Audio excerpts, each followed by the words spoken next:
Saudi আরবের আকাশে আজ পবিত্র জিলহজ মাসের চাঁদ দেখা গেছে। এর মধ্য দিয়ে দেশটিতে পবিত্র ঈদুল আজহা উদযাপনের আনুষ্ঠানিক তারিখ নির্ধারিত হলো। সৌদি আরবের সুপ্রিম কোর্ট চাঁদ দেখার বিষয়টি নিশ্চিত করে জানিয়েছে, আগামী 10 জিলহজ দেশটিতে ত্যাগের মহিমায় ঈদুল আজহা উদযাপিত হবে। জিলহজ মাসের এই চাঁদ দেখার ঘোষণার সঙ্গে সঙ্গে পবিত্র হজের আনুষ্ঠানিকতার চূড়ান্ত ক্ষণগণনাও শুরু হয়ে গেছে। সারা বিশ্ব থেকে সমবেত হওয়া লাখো হাজির পদচারণে মুখরিত মক্কা নগরীতে এখন হজের শেষ মুহূর্তের প্রস্তুতি চলছে। আগামী 9 জিলহজ পবিত্র আরাফাতের ময়দানে সমবেত হবেন হাজিরা। চাঁদ দেখার ঘোষণার পাশাপাশি সৌদিতে কর্মরত কর্মীদের জন্য দীর্ঘ ছুটির সম্ভাবনা তৈরি হয়েছে।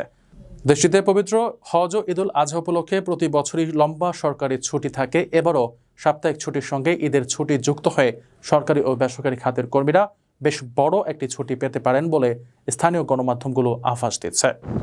প্রবাসীদের জন্য নির্মাণ হচ্ছে দেশের প্রথম স্মার্ট সিটি, যেখানে থাকছে স্কুল, মসজিদ, হাসপাতাল, সুইমিং পুল, হেলিপ্যাড, পাঠাগার, জিম, সুপারমার্কেট, শিশু পার্ক সহ সকল নাগরিক সুবিধা। মাত্র 30 লাখ টাকা বিনিয়োগে মিলছে আকর্ষণীয় ফ্ল্যাট। প্লাটিনাম ইনভেস্টরদের জন্য ঢাকা বিমানবন্দরে ভিআইপি প্রোটোকল সুবিধা। বিস্তারিত জানতে যোগাযোগ করুন স্ক্রিনে দেয়া হোয়াটসঅ্যাপ অথবা ইমো নাম্বারে।